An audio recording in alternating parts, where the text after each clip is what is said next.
সংসার জীবনে যদি স্বামী যেভাবে চালায় বা স্বামী অতিরিক্ত যদি আপনার উপরে শোষণ শাসন করে বা সব কিছুতেই তার খবরদারি, হ্যাঁ, হস্তক্ষেপ, এইটা যদি আপনি মেনে নিতে শুরু করেন সংসার জীবন থেকে, হয়তো তখন আপনি বুঝবেন না, নিজের স্বাধীনতাটা জেগে উঠবে না।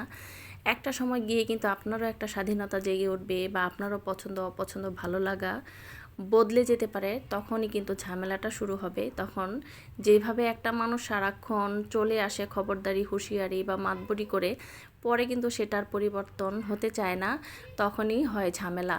শুরু থেকে যেভাবে মানিয়ে নিয়ে চলা শুরু করবেন, সারাটা জীবন ঠিক ওইভাবেই মানিয়ে নিতে নিতে চলতে হবে। সেটা হোক সংসার জীবন হোক বা কোনো চাকরি বাকরি বা যে কোনো লাইফের পার্ট হোক না কেন। তো এই জন্যই ভেবে চিনতে কোনটা মানিয়ে নিতে হবে বা কোনটা মানিয়ে নিতে গেলে নিজেকে অনেক বেশি কম্প্রোমাইজ করতে হবে, সেটা বুঝে শুনেই করা উচিত।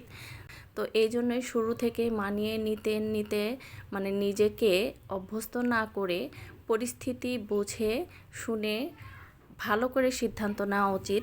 তো এটা আর কি প্রথম দিকে সংসার জীবনের দিক থেকে হোক বা যে কোনো কিছুর দিক থেকে হোক, প্রথম দিকে কিন্তু বোঝা যায় না বা এতটা জ্ঞান সবার থাকে না। একটা জায়গায় থাকতে থাকতে সেই জায়গাটা সম্পর্কে একটা ধারণা তৈরি হয়, ভালো লাগা মন্দ লাগা আবিষ্কার হয়, এরপরে কিন্তু দ্বন্দ্বটা তৈরি হয়। তো যাই হোক, আমি হচ্ছে রান্নাবান্না করছি, ভর্তা করব, সেই জন্য আমার বারান্দার বাগান থেকে ধনিয়া পাতা নিচ্ছি। আর আমার বারান্দায় কিন্তু খুব সুন্দর করলার গাছ হয়েছে, অনেকগুলো করলাও হয়েছে।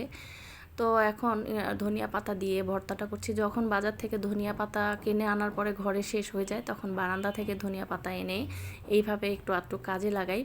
তো একটা আপু, আমি একটা ভিডিও দিয়েছিলাম করলা বা উস্তার, তখন বলেছিল যে আশ্চর্য, এসব আবার দেখানোর কি আছে।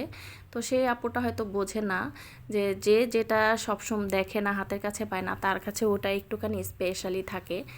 তো যাই হোক, আমি রান্নাবান্না শেষে বিকেলে বা সন্ধ্যায় আমার ছেলেকে নিয়ে একটু বাইরে চলে এসেছি। তো ছেলে এখন কেক খাবে। তো বাসায় প্রায় বড় কেক নেওয়া হয়, মাঝে মধ্যে আমি ওকে নিয়ে বের হলে ছোটো সাইজের কেক কিনে দেই, সুইস রোল কেকগুলো। কেক অ্যান্ড কুকসে চলে এসেছি। এখানকার কেক একেবারে সতেজ ফ্রেশ, ডেট ফেল হলে এটা ওরা আর দোকানে রাখে না, এটা একদমই সলিড। তো এইভাবে এরকম সুইস রোল কেক কিনে দেই ছেলেটাকে, এটা খেয়েই ওর একেবারে মানে তৃপ্তি হয়ে যায়। তো কেক খাওয়া দাওয়া শেষে চলে এসেছি হচ্ছে একটা অ্যাকোরিয়ামের আর পাখির দোকানে।